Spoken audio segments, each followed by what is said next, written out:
Assalamualaikum dan salam hormat keluarga Malaysia. Alhamdulillah bertemu kembali kita dalam rancangan Bicara Diari dan Rawat. Setiap minggu pastinya kami membawakan kepada anda topik-topik perbincangan khususnya berkaitan dengan kesihatan untuk kita memahami dan juga untuk pemahaman kita bersama. Dan malam ini kami akan bawakan kepada anda topik perbincangan yang sangat penting iaitu berkenaan kanser yang dikategorikan sebagai kanser ketiga tertinggi yang dialami ataupun berada dalam kalangan wanita di Malaysia, iaitu kanser pangkal rahim ataupun kanser cervix. Jadi pada malam ini kita akan berikan kepada anda pencerahan dan kupasan mengenai apakah antara simptom-simptom bagi kanser cervix ini, bagaimana langkah-langkah pencegahan terbaik dan juga kaedah rawatannya, dan juga pada malam ini kami akan bawakan kepada anda seorang kanser survivor, iaitu bekas pesakit bagi kanser pangkal rahim ini untuk kita berkongsi dan mengetahui apakah antara pengalaman beliau dalam menghadapi situasi sebagai seorang pesakit kanser pangkal rahim. Jadi anda bukan saja boleh menyaksikan kami di saluran berita RTM MyView 123, saluran TV1, malah kami juga ingin mengajak anda untuk berinteraksi bersama kami. Kami akan bukakan nombor talian 0322829841 untuk anda menghubungi kami, dan juga mungkin anda mempunyai sebarang cadangan, persoalan ataupun ingin berkongsi persoalan, boleh saja hantar di laman Facebook rasmi kami iaitu Facebook Berita RTM. InsyaAllah dalam masa lebih kurang 1 jam ini saya akan baca soalan-soalan daripada anda dan kita akan ajukan bersama dengan pakar perubatan kita pada malam ini. Sebelum kita bersama dengan tetamu kita di studio pada malam ini, terlebih dahulu kita berehat seketika, saksikan kapsul yang kami sediakan ini.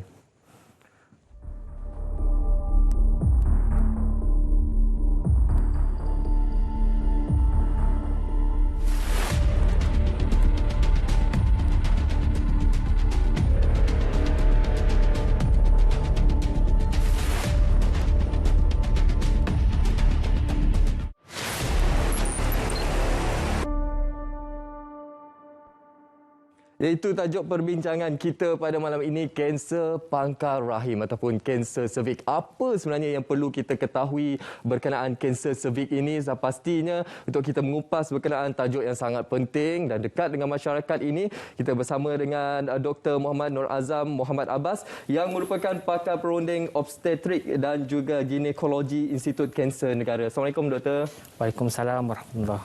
Alhamdulillah Doktor. Tujuan kita pada malam ini sangat penting untuk kita sampaikan kepada penonton berkenaan kanser cervix ataupun kanser pangkal rahim ini. Seperti yang saya nyatakan tadi di awal siaran tadi Doktor, ia merupakan kanser ketiga tertinggi yang dialami oleh wanita di Malaysia. Jadi untuk permulaan ini, bagaimana Doktor melihat statistik bagi kanser cervix dalam kalangan wanita-wanita di Malaysia Doktor?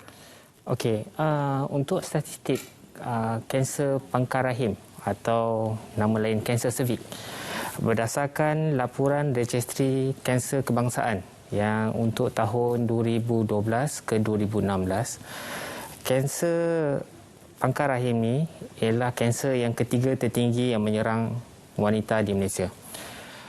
Dianggarkan lebih kurang 6 dalam 100,000 wanita di Malaysia telah didiagnos dengan masalah ini. Dan penyakit ini selalunya bermula pada usia 35 tahun, di mana kemuncaknya ialah di dalam lingkungan usia 50 ke 74 tahun. Dan lebih daripada 50% penyakit ini dikesan masih lagi di peringkat yang pertama, dan lebih kurang 40% dikesan sudah peringkat yang lebih tinggi. Di Institut Kanser Negara sendiri, data yang kami ada daripada 2013 sampai 2018 menunjukkan peningkatan kes yang ketara untuk kes-kes kanser cervix. Tetapi still dia punya numbers untuk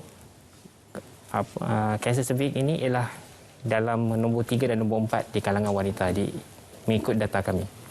Baik, itu dari sudut statistiknya Doktor. Dan bila kita bercakap kanser cervix ataupun kanser pangkal rahim, sudah pasti juga kita menyentuh dari segi tahap kesedaran. Mungkin ada dalam kalangan masyarakat di luar sana yang masih tidak mengetahui apa sebenarnya kanser cervix ni. Jadi pencerahan daripada Doktor terlebih dahulu Doktor. Okey, untuk memahami kanser cervix, kita kena tahu dahulu cervix ni berada di mana.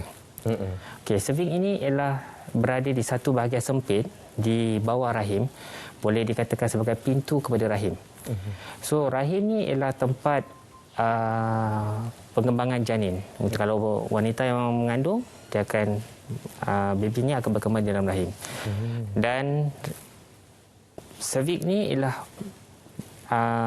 penyambung antara rahim dan juga faraj. Faraj ni ialah tempat hubungan kelamin lelaki dan wanita. So kanser cervix ni ialah dia berlaku bila sel-sel di pangkal rahim itu berubah ataupun bermutasi menjadi sel-sel yang tidak sihat. Dan seterusnya dia akan menambah dan membahagi secara tidak normal dan seterusnya membentuk tumor. Tumor ini kalau kita tidak kesan dan rawat dari peringkat awal, seterusnya akan menyebabkan dia akan merebak kepada organ-organ lain. Oh, baik. Okey. Tadi doktor ada menyentuh berkenaan peringkat umur bagi individu yang berisiko untuk mendapat kanser cervix ini pada usia 35 tahun ke atas, ya doktor? Ya. Jadi bagaimana? Adakah kanser cervix ini boleh berlaku dalam kalangan wanita muda, doktor? Okey.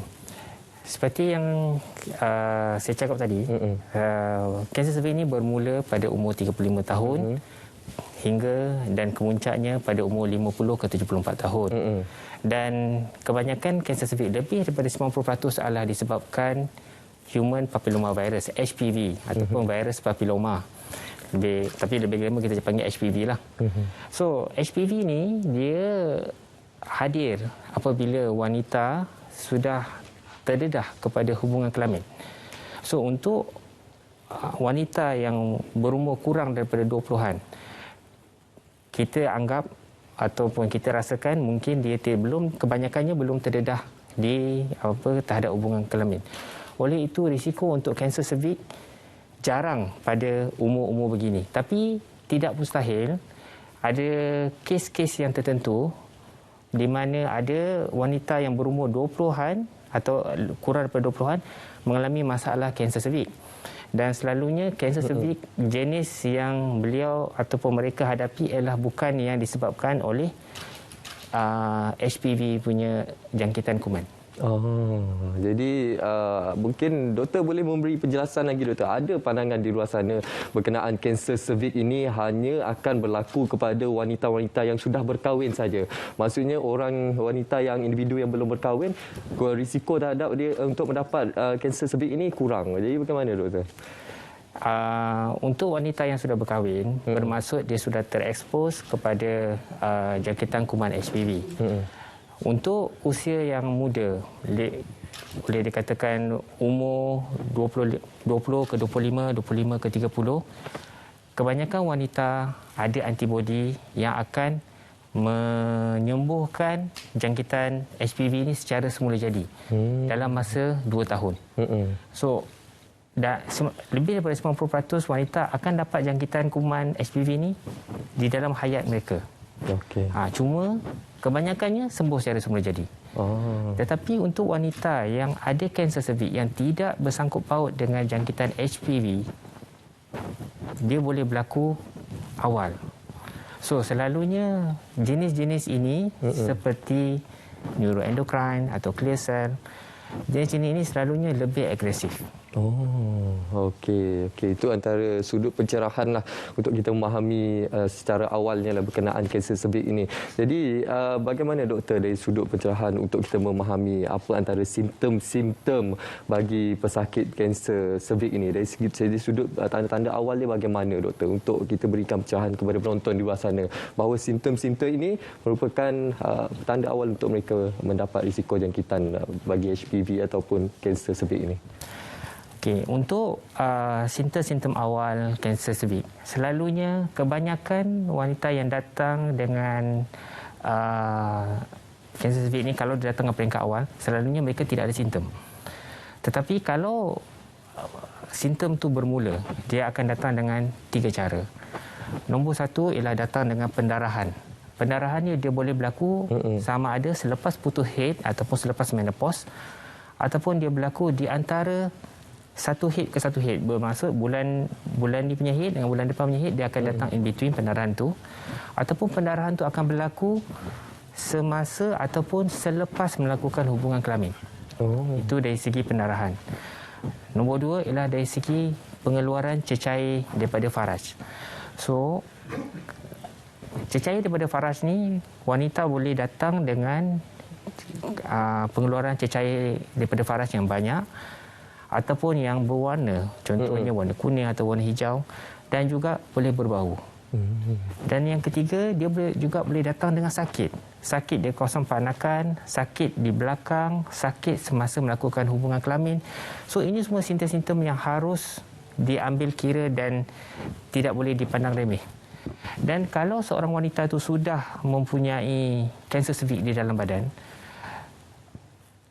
mereka juga boleh datang dengan kurang selera makan, kurang berat badan, nampak pucat dan letih, mungkin disebabkan oleh kehilangan darah.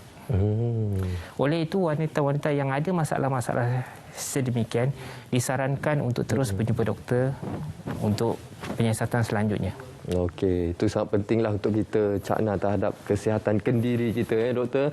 Dan sekiranya terdapat simptom-simptom yang boleh menyebabkan kesan sampingan terhadap kesihatan kita, cepat-cepatlah kita berjumpa dengan doktor ataupun pakar kesihatan. Okey, doktor, bila kita bercakap berkenaan kanser ini, seperti kanser-kanser lain, dia ada peringkat-peringkat tertentu. Peringkat pertama, kanser peringkat kedua sampai keempat. Jadi pencerahan doktor berkenaan peringkat-peringkat ini bagaimana, doktor? Okey, secara kasarnya, peringkat pertama boleh terbagi kepada dua. Sama ada bermaksud sama ada kita nampak ada ketumbuhan atau kita tidak nampak ada ketumbuhan. So kalau kita tidak nampak ketumbuhan, kita kategorikan sebagai 1A. 1A pun ada banyak lagi kategorinya. Kalau kita nampak ketumbuhan, kita kategorikan sebagai 1B. 1B pun ada banyak kategorinya lain, bermaksud dia ikut saiz. Okey, untuk peringkat kedua, selalunya kanser cervix ni dia sudah mula merebak ke kawasan yang berdekatan. Contohnya di bahagian tepi rahim, di tepi pangkal rahim. Ataupun tisu-tisu yang memegang pangkal rahim itu sendiri. Peringkat ketiga, selalunya dia dah pergi lebih jauh, di mana dia boleh melibatkan keseluruhan faraj, ataupun dia sudah pergi ke tepi di mana dia sudah boleh menekan salur kencing menyebabkan buah pinggang kita bengkak. Dan tahap yang keempat, ini sudah melibatkan organ-organ lain. Contohnya pundi kencing, tempat berak, ataupun hati, paru-paru. Ini maknanya dia organ-organ lain selain daripada panakan itu sendiri. Okey, jadi pada keempat-empat peringkat tu mungkin ada yang beranggapan bahawa peringkat yang ketiga, keempat, peratusan untuk sembuh tu kurang, doktor. Jadi mungkin di peringkat awal contoh tahap 1 dan kedua ada peratusan untuk sembuh itu, doktor. Betul, doktor? Ya, semuanya ada peratusan untuk sembuh. Cuma peratusan tu bergantung kepada tahap berapa kanser masa dia mula-mula datang, dan juga adakah dia memenuhi ataupun menjalankan rawatan dengan lengkap. Ada setengahnya tidak mahu apa-apa rawatan. Ada setengahnya memang bagus mengikut seluruh rawatan. Jadi peluang peratusan untuk sembuh tu bergantung. So tidak semua sama, kita tak boleh ambil macam blanket rule. Okey, itu antara pemahaman awal kita lah berkenaan kanser pangkal rahim ataupun kanser cervix ini. Sekali lagi kami ingin mewar-warkan kepada anda, kami mengajak anda untuk berinteraksi bersama kami dalam bicara diari dan rawat ini. Sama ada anda boleh hubungi kami di talian 0322829841 ataupun boleh terus sahaja menghantar komentar-komentar anda, pengalaman anda, pandangan anda di Facebook rasmi kami Berita RTM. InsyaAllah saya akan baca dan ajukan kepada tetamu kita pada malam ini. Kita akan teruskan perbincangan selepas ini. Kita akan juga bersama dengan seorang cancer survivor untuk kita mengetahui pengalaman dalam menghadapi situasi ataupun kanser cervix pangkal rahim ini. Semuanya akan kita kupas sebentar saja lagi. Kita nak berehat seketika, kembali selepas ini.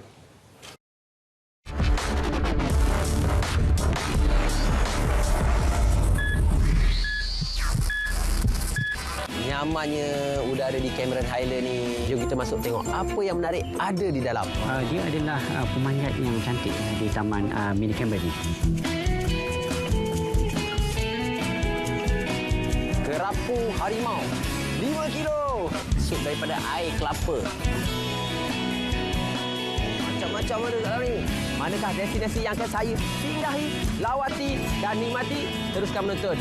Inilah dia, destinasi Agro. Mewarnaimu hanya di TV1. Apa yang anda cari bila suatu perkabaran diragui? Tentunya sumber informasi pasti. Seiring evolusi teknologi, platform maklumat dan interaksi. Di TV maupun aplikasi hujung jari, kami setia menemani. Tak henti meyakini. Mendokong fakta, menolak dusta. Inilah realiti implikasi bila yang tersebar tiada medium penjelasan sebenar.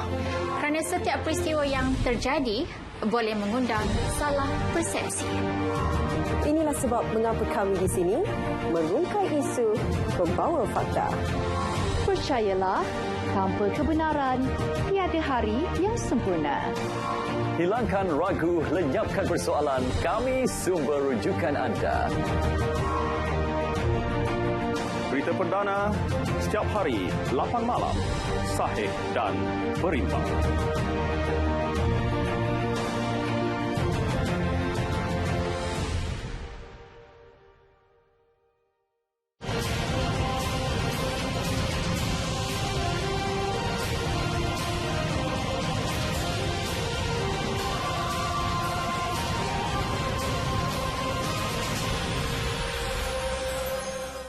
Anda suka alam sekitar? Anda cuba untuk kurangkan pelepasan gas karbon? Anda suka teknologi hybrid? Ambil maklumat ketersediaan pelbagai sains dan teknologi industri agro negara. Ikuti Agrotech Khamis ini 10 malam di TV1 untuk maklumat lanjut.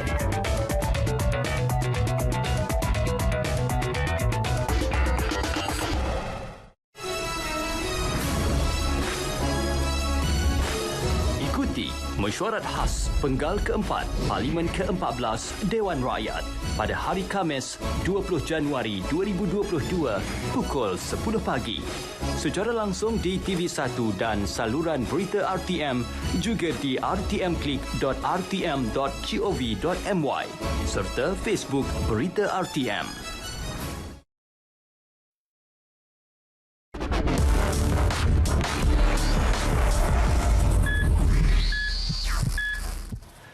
Baik, masih lagi bersama kami dalam Bicara Diari dan Rawat untuk kita mengupas tajuk yang cukup penting pada malam ini, iaitu berkenaan kanser pangkal rahim ataupun kanser cervix. Sekali lagi saya ingin war-warkan kepada anda, kami membuka talian untuk anda hubungi kami, iaitu 0322829841 ataupun boleh terus saja menghantar komentar anda di Facebook rasmi kami untuk kita ajukan persoalannya kepada tetamu kita di studio pada malam ini.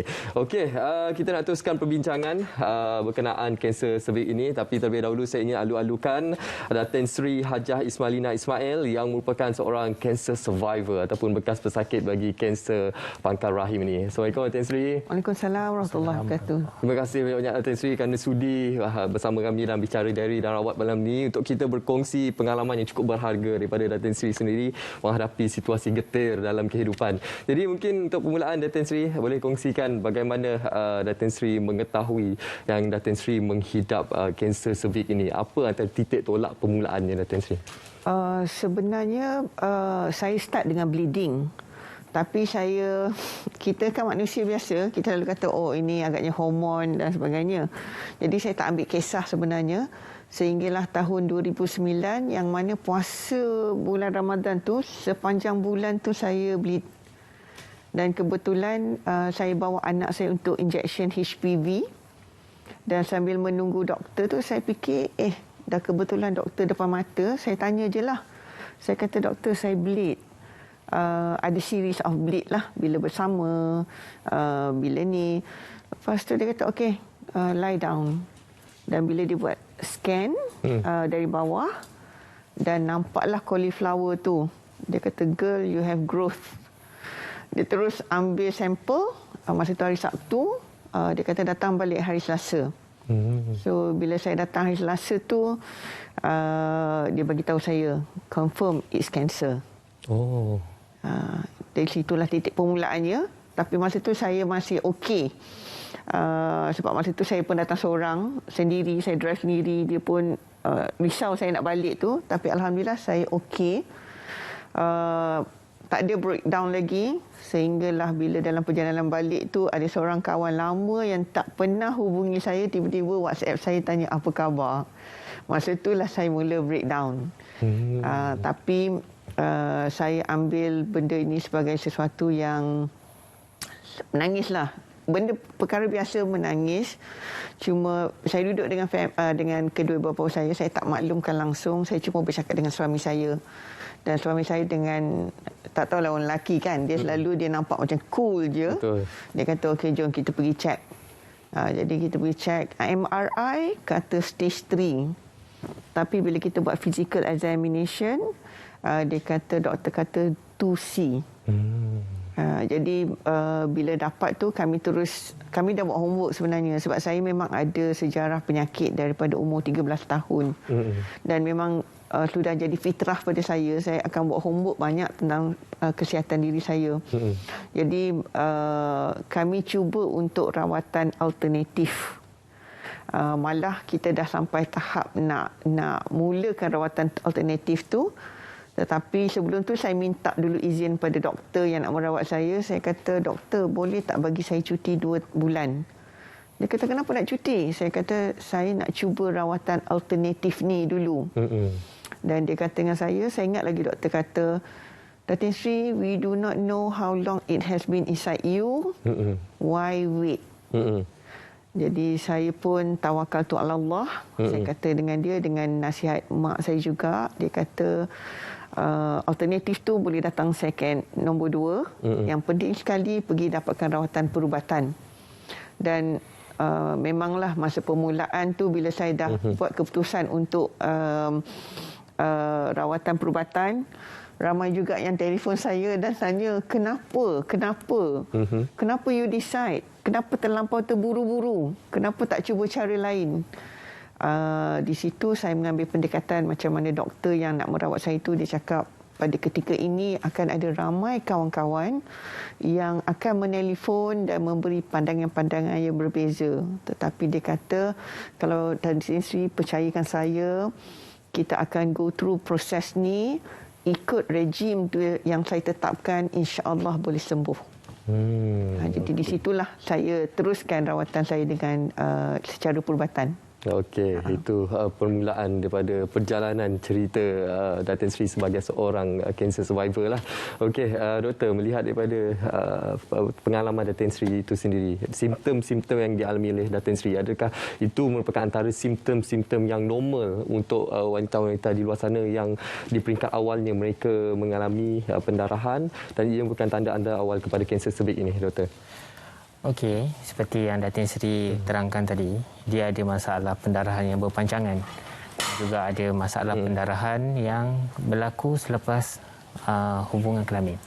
So ini antara orang kata simptom-simptom yang klasik untuk kanser pangkal rahim. So apa yang Puan Sri alami ialah seperti apa yang sepatutnya kita lakukan lah. Bermaksud kita tengok ada satu benda yang tidak normal di pangkal rahim, kita ambil tisu hantar ke makmal, confirmkan dia punya diagnosis sebagai kanser cervix. Dan Puan Sri saya rasa melalui beberapa series of investigation lah. Masuklah ujian darah, nak tengok macam mana darah dalam badan mencukupi atau tidak, dan fungsi buah pinggang, fungsi hati, dan seterusnya akan melalui beberapa proses per-imagean diagnostik dalam bentuk X-ray, ultrasound, CT scan, dalam kes ni MRI, which is lebih tepat. Dan untuk itu selalunya untuk assessment yang lebih komplit, kita akan buat satu minor procedure apa yang kita gelar sebagai examination under anesthesia. Bermaksud kita memeriksa puan di dalam bila kita bagi ubat bius supaya puan lebih relax dan kita boleh pastikan tahap berapa sebenarnya kanser ini. Dan juga kita akan tengok juga fungsi pundi kencing tu adakah terlibat atau tidak. Selepas melalui semua series ni, barulah kita akan panggil pesakit termasuk family kalau diorang benarkan, dan kita akan berbincang mengenai plan, apakah plan rawatan yang sesuai. So semua pesakit tidak sama dia punya pelan rawatan. So ini semua bergantung kepada umur, kepada tahap kanser itu sendiri, bergantung kepada adakah pesakit itu mahu mengandung lagi atau tidak mahu mengandung lagi. So itu semua kita kena ambil kira untuk membuat satu pelan rawatan yang sesuai untuk pesakit. So setiap pesakit tidak sama sebab setiap pesakit berbeza-beza apa kehendaknya.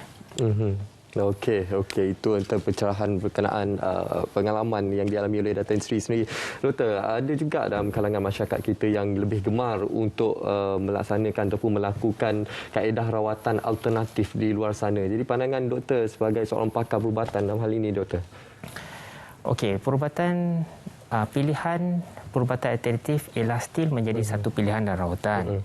Tetapi untuk kanser cervix, apa yang kita sebagai pengamal perubatan kita akan nasihatkan ialah berdasarkan bukti dan fakta. So dengan apa yang kita ada, kita akan cakap pilihan-pilihan rawatan seperti pembedahan, radioterapi, kemoterapi mampu untuk menyembuhkan ataupun menyelesaikan masalah yang puan hadapi. Dengan perubatan alternatif, bukan saya cakap saya ni penentang perubatan alternatif, tetapi perubatan alternatif pun juga satu ikhtiar. Cuma kalau boleh saya biarlah dia seiring dengan perubatan moden. Bukannya dia bertentangan. Baik. Apa-apa pun perlu rujuk dengan pakar perubatan kita sendirilah. Okey, Datin Sri, bagaimana Datin Sri dari segi kaedah perawatan yang Datin Sri lakukan sendiri sepanjang Datin Sri menghidap kanser cervix ini? Ya, kita Datin Sri bermula daripada tahun 2009. Jadi bagaimana daripada siri-siri rawatan tersebut? Mungkin Datin Sri boleh ceritakan. Kes saya berbeza kerana saya ada sejarah myasthenia gravis. Bila ada grave disease, doktor pun tahu bahawa kadar sembuh saya susah kalau saya buat operation. Jadi doktor mencadangkan agar saya kemo, radio dan diakhiri dengan brachytherapy. Rawatan saya ini cepat sebenarnya sebab saya ada satu iltizam. Saya nak sembuh, saya nak besarkan anak-anak saya nak tengok anak sulung saya kahwin. Itu motivasi saya. Jadi bila saja diagnose September 2009, Oktober 2009 saya terus decide buat keputusan untuk teruskan rawatan. Radio saya setiap hari Isnin sampai Jumaat. Kemo saya setiap hari Isnin. Sepatutnya kemo saya 5 sesi, tapi selepas 3 kali tu saya dah ada alahan teruk, jadi dah dapat diskaun. Bukan shopping je diskaun tau. Dia sesi tu dapat diskaun. Tapi memanglah setiap, saya akui macam mana doktor cakap, setiap orang ada pengalaman yang berbeza. Jadi saya mengalami seperti mana pesakit-pesakit kanser yang lain. Saya ada masalah gas. Tetapi apa yang saya buat adalah bila kita melihat kepada satu matlamat, kita nak sihat, saya banyak eksperimen diri saya sendiri. Jadi macam contohnya kemoterapi saya setiap hari Isnin. Jadi saya ada masa Isnin tu kemo dan radio, saya ada masa Selasa, Rabu, Khamis, Jumaat ambil test darah lagi untuk pastikan bahawa sel darah merah saya selamat, cukup untuk saya buat kemo Isnin. Jadi eksperimen saya ni untuk diri saya ambil kambing. Sebab pada saya fikirkan kalau Rasulullah makan kambing, saya guna teori sendiri dan saya eksperimen. Jadi first session tu saya dah berjaya, jadi saya teruskan. Alahan yang berikutnya juga tentang bila pangkal rahim ni radio dan kemo, radio banyak kepada pinggang ke bawah, jadi dia mengganggu usus dan masa itulah saya ada masalah angin. Tetapi semua perubatan dah, semua ubat dah tak boleh buat dah, sampai doktor kata dah tak ada ubat dah yang nak bagi pada saya. Jadi saya kata okey, saya tak nak give up, saya kena usaha sendiri. Jadi apa yang saya buat adalah saya cuba makan setiap 2 jam. Jadi ada orang tanya, baguslah ada selera. Saya kata selera tak ada. Tetapi saya paksa diri saya sebab saya pegang balik saya kena sihat untuk tengok, untuk besarkan anak-anak saya, dan saya kena sihat untuk tengok anak-anak saya kahwin. Itu motivasi yang baik itu, Datin Sri. Itu pandangan seorang ibu kan. Jadi setiap 2 jam saya akan makan. Sama ada saya makan heavy, nasi, ataupun saya minum air, Milo, makan biskut dan saya selang teli. Di situ juga saya cakap diri saya untuk mengelakkan saya jemu, saya kena kreatif. Jadi makanan-makanan tu saya buat sendirilah. Saya kata mungkin selang biskut, roti, kek, kari puff, saya buat. Dan hasilnya walaupun setelah saya selesai rawatan saya tak turun berat walaupun 100 gram. Alhamdulillah. Yang positifnya saya sihat di segitu. Tapi negatifnya saya tak boleh kurus lah kan. Buat tak ada kurang pun 100 gram pun saya turun. Dan saya rasa selepas sesi kemo yang ketiga tu saya dah berada di atas wheelchair. Sebab saya labium saya dah masak. Dan saya tidak dibenarkan untuk bergerak. Jadi masa itulah saya minta, kadang-kadang saya dah tak tahan sangat, saya akan minta untuk masuk ward untuk buat oksigen terapi.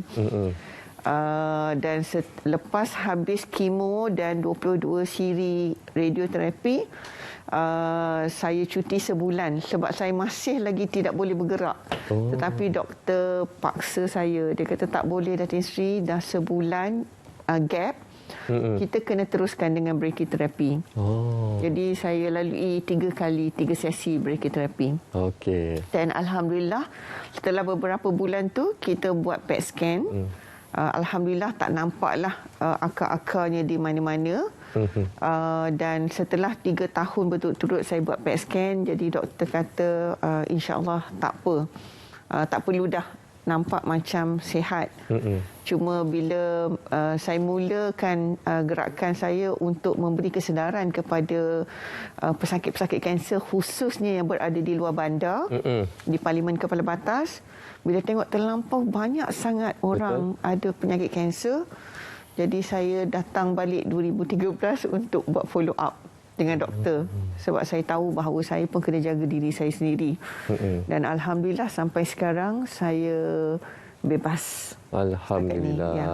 Baik, kita lepas ini akan mempincikan lagi berkenaan kaedah rawatan khususnya berkaitan dengan kanser cervix ini, terutamanya ramai dalam kalangan masyarakat di luar sana yang takut untuk tampil ke hadapan melakukan rawatan yang dicadangkan oleh pakar perubatan, antaranya kemoterapi. Takut sangat dengan kemoterapi. Kenapa? Selepas ini kita akan dapatkan pencerahan daripada doktor dan juga pengalaman daripada Datin Sri sendiri. Dan selepas ini juga saya akan baca persoalan-persoalan yang anda ajukan di laman Facebook kami Berita RTM. Alhamdulillah banyak soalan yang telah kita lihat di laman Facebook Berita RTM pada ketika ini. Kita akan kembali selepas ini. Jangan ke mana-mana, terus setia bersama kami dalam Bicara Diari dan Rawat.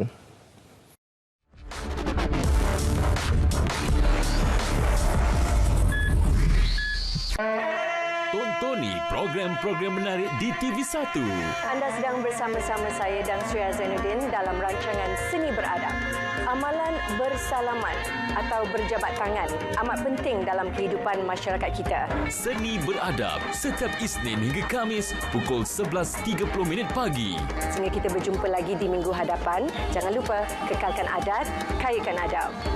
Mewarnaimu hanya di TV1. Amalan menderma darah mampu memupuk nilai murni dan tanggungjawab dalam diri sendiri serta masyarakat. Dengan menderma darah, ia memberikan sinar kepada mereka yang memerlukan.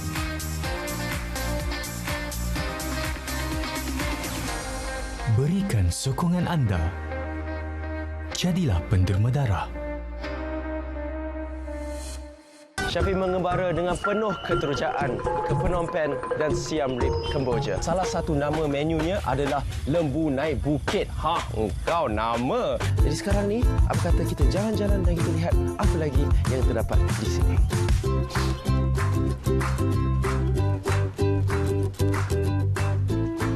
Laksa Kemboja. Syafiq tak pernah cuba, tapi malam ni mesti.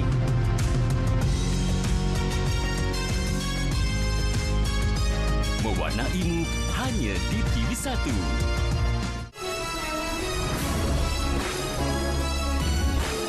Ikuti Mesyuarat khas Penggal keempat Parlimen ke-14 Dewan Rakyat pada hari Khamis 20 Januari 2022 pukul 10 pagi. Secara langsung di TV1 dan saluran berita RTM, juga di rtmclick.rtm.gov.my serta Facebook Berita RTM.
Inilah kembali bicara Diari dan Rawat untuk kita berbicara berkenaan kanser pangkal rahim ataupun kanser cervix ini. Okey, kita nak teruskan dengan kaedah-kaedah rawatan lah untuk kita mengetahui dengan lebih lanjutnya. Doktor, apakah antara kaedah-kaedah rawatan umum yang biasanya yang akan diberikan kepada pesakit-pesakit kanser cervix ini, Doktor? Okey, untuk rawatan ataupun kaedah rawatan bagi merawat kanser cervix ini, dia terbahagi kepada 3. Nombor 1 ialah pembedahan. Pembedahan ni ialah satu pilihan rawatan untuk selalunya untuk pesakit yang lebih muda dan juga pesakit yang datang dengan tumor yang kecil. Di mana dengan pembedahan sahaja mencukupi. Tetapi untuk pesakit yang tidak sesuai dengan pembedahan, pilihan yang kedua ialah radioterapi seperti yang Datin Seri sendiri alami. So radioterapi ini ialah satu modul rawatan yang memberikan radiasi dos tinggi kepada pangkal rahim tu untuk membunuh sel-sel kanser dan juga menghalang pembentukan supaya saiz parah itu mengecut. Dos radiasi tinggi ini diberi melalui satu alat yang tidak menyentuh badan sekalipun. Ambil masa lebih kurang 10 ke 15 minit untuk satu sesi. Tetapi dia kena ambil setiap 5 hari seminggu selama 5 minggu. Ada orang yang pendek 22 kali macam Datin Seri, ada orang yang panjang sampai 27 ke 28 kali. So selepas rawatan radioterapi, which is datang daripada atas, rawatan selepas radioterapi ialah brachytherapy. Brachytherapy ialah rawatan dos radiasi dos tinggi juga, tapi dia diberi di kawasan yang sekitar faras, sekitar pangkal rahim tu. So ada orang yang 2 kali, ada orang yang 3 kali, bergantung kepada dos yang telah dikira. Okey. Pilihan yang ketiga, maknanya pembedahan, radioterapi. Pilihan ketiga ialah kemoterapi. Okey, kemoterapi selalunya kita reserve untuk pesakit-pesakit yang datang pada tahap yang lebih tinggi. Tahap 4 contohnya, dia pergi ke paru-paru, pergi ke hati. So kemoterapi ialah satu pilihan. So macam Datin, dia dapat juga kemoterapi semasa radioterapi. So kemoterapi semasa radioterapi ialah tujuan dia ialah untuk meningkatkan sensitiviti badan terhadap rawatan radioterapi itu sendiri supaya dia lebih berkesan. Okey, kemoterapi semestinya dia datang dengan beberapa side effect. So efek-efek itu yang paling mudah ialah kebas-kebas tangan, kaki, rambut akan mula gugur, selera makan akan kurang. Ini secara general. Tapi spesifiknya itu bergantung kepada jenis kemoterapi yang akan diberikan. Jadi untuk maklumat itu kita akan berbincang dengan pesakit bila kita merancang plan rawatan. Okey, itu antara kaedah-kaedah rawatan lah bagi kanser cervix ini. Okey, bagi Datin sendiri sebagai seorang cancer survivor, kita nak memberikan pemahaman dan juga meningkatkan kesedaran dalam kalangan masyarakat di luar sana berkenaan kanser survivor ini, dan juga ramai dalam kalangan masyarakat kita yang takut sangat nak pergi buat rawatan, khususnya radioterapi, kemoterapi, dan ada pelbagai andaian yang wujud di luar sana. Mungkin andaian yang salah ataupun negatif persepsinya. Jadi pencerahan daripada Datin sendiri sebagai seorang cancer survivor, jangan takut untuk ambil kemoterapi ataupun radioterapi, Datin. Okey, ya, sebab itu saya masa pada awal permulaan saya didiagnos sebagai kanser, saya cakap dengan suami saya kata tolong jangan cakap dengan siapa-siapa, jangan cakap ramai-ramai orang, jangan bising-bising saya ada kanser.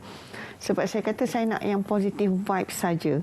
Tapi bila mana saya mula menyedari selepas saya selesai rawatan, dan saya tengok macam mana ramai yang takut untuk mendapatkan rawatan kerana stigma-stigma seperti kalau kemo nanti boleh mati dan sebagainya, saya mula secara agresifnya mengadakan kempen-kempen secara personal, dan kemudian saya join persatuan. Saya sentiasa melihat kepada diri saya, pengalaman saya, rawatan ini harus bergerak seiring dari semua perspektif. Bermakna dia bukan satu perspektif, yang lain ni kita tinggal. Jadi apa yang saya buat adalah dalam masa saya menjalani rawatan itu, saya juga eksperimen benda lain. Saya eksperimen macam mana nak tambah sel darah merah saya supaya memastikan kemo saya boleh setiap hari Isnin. Satu, macam mana saya eksperimen diri saya, sebab tu penting untuk kita tahu diri kita. Dan kita tetapkan target kita. Jadi saya tahu, okey, bila setiap 2 jam saya makan, alhamdulillah saya tak ada masalah gas. Saya tak ada masalah, memanglah alahan yang terlampau teruk itu setelah sesi ketiga kemoterapi. Tetapi pada saya, alhamdulillah saya tidak menghadapi masalah seperti gugur rambut. Saya tak ada masalah itu. Dan saya yakin bahawa ia juga dibantu dengan perkara-perkara lain yang saya ikhtiarkan. Seperti mana bila saya kemo, bila saya radio, memang kita takut, tetapi kita ada Allah. Betul. Jadi apa yang saya buat adalah saya sentiasa berzikir dan saya doa sepanjang proses kemo, sepanjang proses menunggu, sepanjang proses rawatan saya akan zikir dan saya minta, ya Allah Tuhanku, tolonglah sembuhkan saya nak sembuh. Dan kita kena yakin bahawa saya tak tahulah doktor, tapi macam saya sendiri, secara teorinya orang yang bukan doktor ni, saya fikir segala-galanya bergantung kepada sini juga. Bermakna kalau brain kita dah set bahawa kita harus sihat, kita kan ni, dia akan menyampaikan signal-signal yang positif ke seluruh sel-sel kita yang lain. So ia akan membantu. Sebab itulah penting juga kita sentiasa buat homework. Dalam masa yang sama, kita buat solat tahajud. Jangan kita tinggalkan ayat Quran. Asalkan ada perkongsian tentang ayat Quran yang boleh menyembuhkan sel kanser, saya akan amalkan dan saya akan kongsi dengan mereka-mereka yang berhadapan. Jadi apa yang saya lakukan adalah di samping menjaga diri saya sendiri dengan pemakanan, dengan suplemen, dengan cara ritual alternatif, saya juga bantu dengan yang lain. Selalunya bila saya ziarah, kalau saya dapat je, saya dah bagi motivasi, saya akan minta nombor dan saya akan share.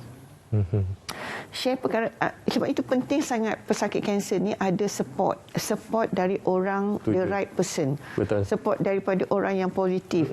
Bukanlah kata lari daripada family, tetapi kalau adalah rakan-rakan atau jiran-jiran atau siapa saja yang datang ziarah.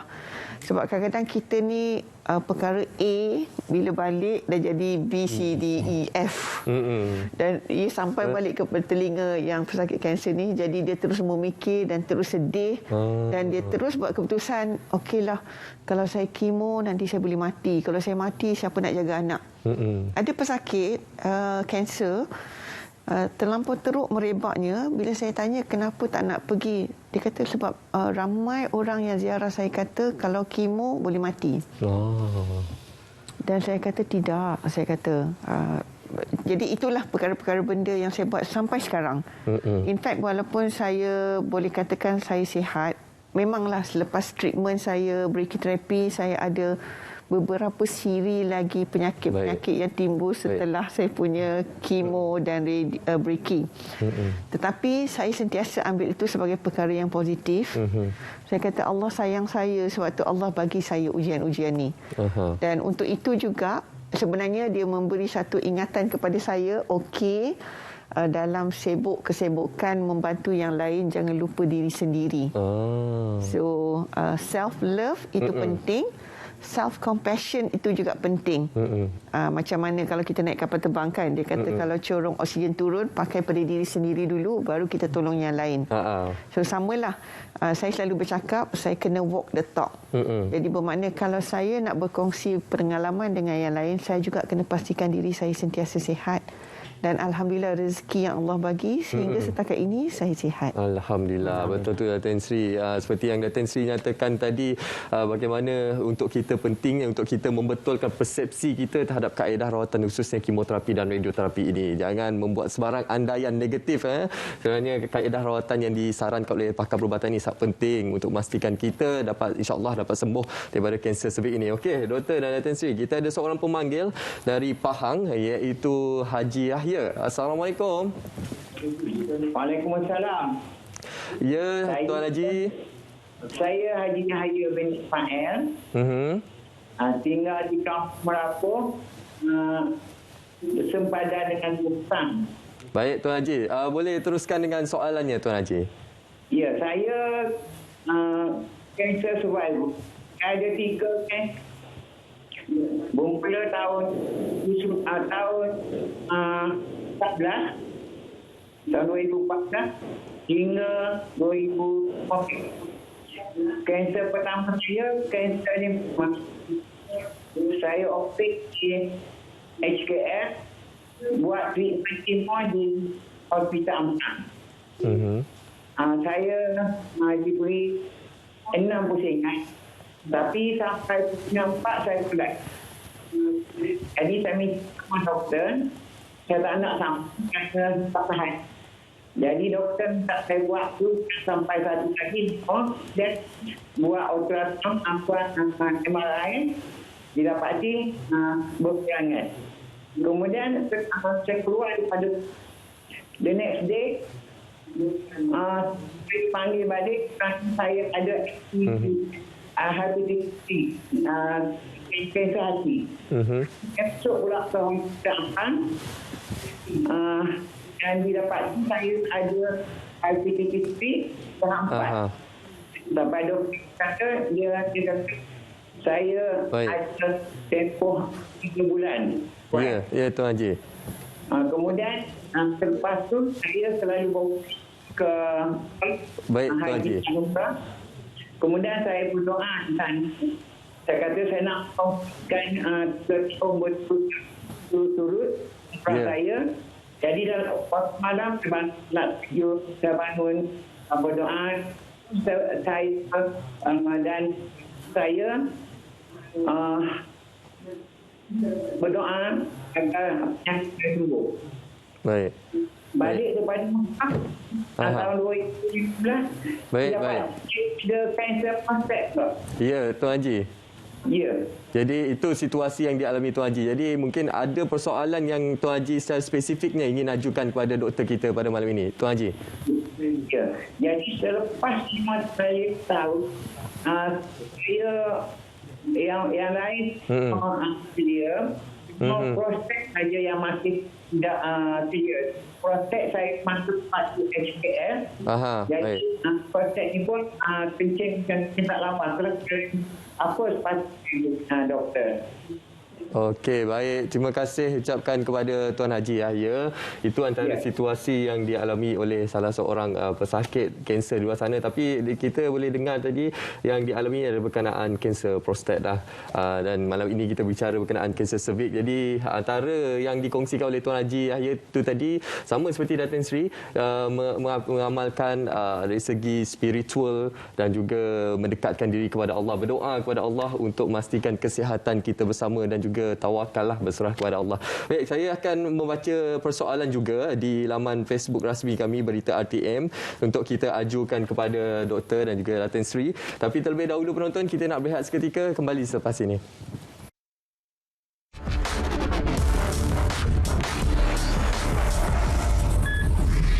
Anda suka jimat cermat? Anda gemar tenaga pintar? Anda selesa guna peralatan jimat tenaga? Terokailah bidang tenaga boleh diperbaharui Agro Negara. Pelbagai sains dan teknologi tenaga alternatif ada di industri ini. Ingin maklumat lanjut mengenai hebahan ini? Ikuti Agrotech Khamis ini 10 malam di TV1.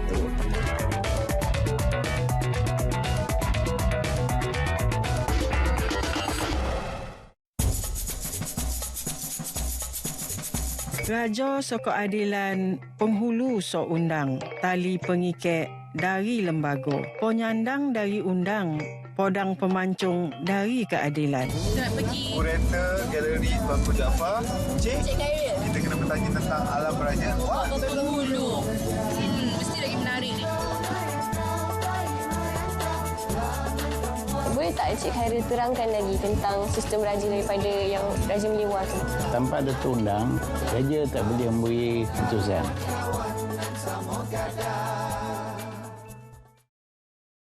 Sekarang ni kau jadi siapa?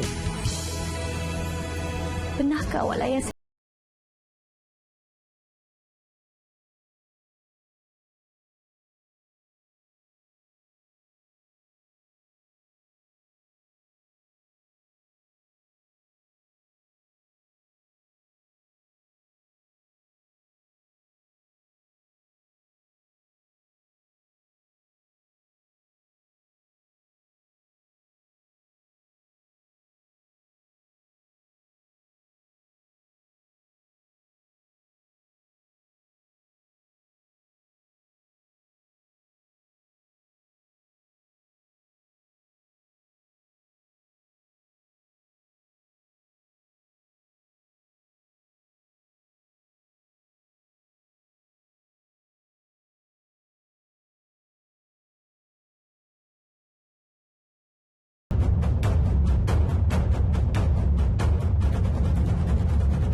Himpunan peristiwa, kisah suka duka, konflik antarabangsa. Terkini kami rangkumkan secara komprehensif terus ke kaca TV anda.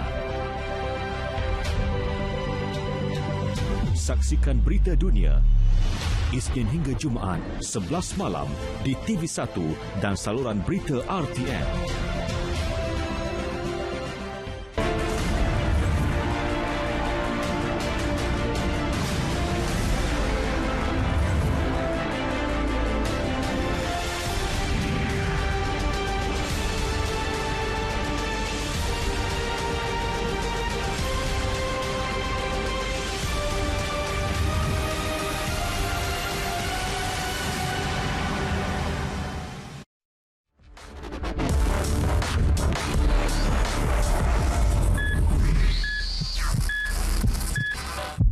Baik, masih lagi bersama kami dalam Bicara Diari dan Rawat. Saya akan membaca persoalan-persoalan yang anda ajukan di Facebook rasmi kami Berita RTM. Daripada Siti Ahmad, Doktor, saya mempunyai fibroid walaupun sudah melakukan operasi pembedahan. Jadi fibroid ini ada lagi tertinggal. Adakah ini akan menyebabkan risiko tinggi untuk saya mendapat kanser cervix, Doktor?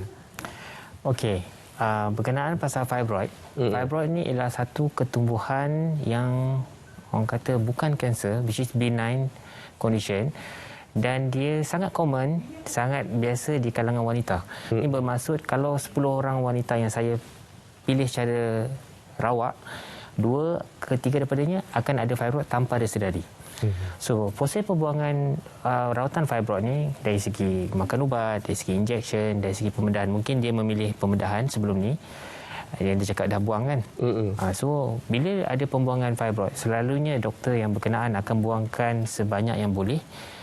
Dan tetapi fibroid ni dia ada chance 15% dalam masa 5 tahun untuk dia muncul kembali. Dan fibroid ni selalunya dia tidak menyebab kanser cervix. Tapi fibroid tu sendiri ada 1 ke 2% chance untuk dia bertukar menjadi kanser by its own. Apa yang kita kata sebagai sarkoma, which is lebih bahaya. Okey, doktor. Seperti Datin Sri sendiri, dia merupakan seorang cancer survivor pada ketika ini. Ada persoalan diajukan di luar sana, adakah bila pesakit tersebut diisytiharkan sebagai cancer survivor, adakah potensi untuk mendapat kanser cervix itu kembali tinggi ataupun bagaimana, doktor? Untuk wanita-wanita yang sudah melengkapkan rawatan, tak kisahlah sama ada pembedahan, radioterapi atau kemoterapi, mereka harus melalui proses pemantauan. Proses pemantauan ni untuk 2 tahun pertama, kita akan pantau 3 bulan sekali. So 3 bulan sekali kita akan assess patient secara total. Bermaksud kita kena ambil sampel di bawah, kena buat scan dan CT scan kalau perlu. Dan selepas 2 tahun kalau semuanya tidak ada masalah, pemantauan akan dijarakkan menjadi 6 bulan sekali untuk 3 tahun yang berikutnya. Okey. So selepas 5 tahun, rawatannya, pemantauan dia akan jadi tahunan sampailah akhir hayat. Untuk kita kata cancer free, selalunya pemantauan tu kena sampai 10 tahun. Okey, itu pemantauannya sampai 10 tahun.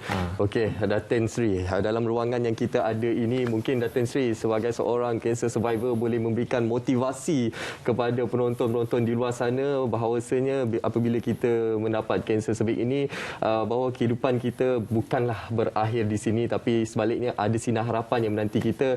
Mungkin kata-kata motivasi daripada Datin Sri sendiri. Okey, terima kasih Munawar. Yang pentingnya siapa saja yang merasakan bahawa ada perubahan kepada diri dia, tolong jangan buat konklusi sendiri.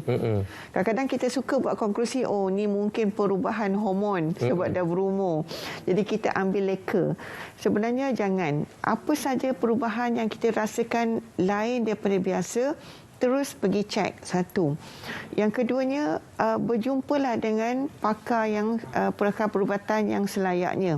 Ya, dari segi kes ni perubatan. Yang ketiganya, buat juga homework. Tolong jangan mudah mendengar daripada social media. Kadang-kadang social media ni kadang-kadang kita tak tahu pun di mana sumber-sumber informasi itu. Kalau kita rasa tidak yakin, maka cepat-cepatlah kita pergi buat homework dan berjumpalah dengan pakar perubatan untuk bertanyakan keadaan itu, ataupun bekas pesakit yang mungkin telah selamat. Yang berikutnya, saya amat menggalakkan supaya kita, bila mana kita diperkenalkan dengan rejim-rejim modul-modul perubatan tu, tolonglah ikut. Jangan kita ambil culas, kerana seperti mana doktor pernah nasihatkan saya, kita tak tahu benda tu di dalam dah berapa lama. Jadi kenapa tunggu? Dan yang terakhir sekali, saya juga ingin menyarankan agar pergilah sertai mana-mana persatuan. Macam saya ikut kepada Persatuan Cancer Network Selangor dan wilayah. Kerana apa? Bila mana kita menyertai persatuan berikut, dia dalam grup dia ada sokongan-sokongan daripada pakar perubatan, daripada nutrisi, daripada survivor, dan kepada yang sekarang. Jadi dari masa ke semasa, kita akan dapat update tentang perkara yang terkini tentang kanser kita. Betul. Apa paling yang penting ialah untuk kita mendapatkan panduan ataupun nasihat daripada pakar perubatan, dan juga sistem sokongan sangat penting dalam memberikan motivasi kepada pesakit-pesakit kanser cervix di luar sana. Jadi saya ingin ucapkan terima kasih kepada Dr. Muhammad Nur Azam Muhammad Abbas dan juga Datin Sri Hajah Ismailina Ismail atas kesudian bersama kita pada malam ini untuk berbicara berkenaan kanser cervix. Jangan lupa, jika anda terlepas siaran pada malam ini, anda boleh saksikan siaran ulangan pada hari Jumaat jam 3.30 petang. Dan sampai di sini saja, kami harapkan perkongsian ini memberi manfaat kepada anda. Saya Munawar Azmi mengundur diri. Assalamualaikum dan salam hormat.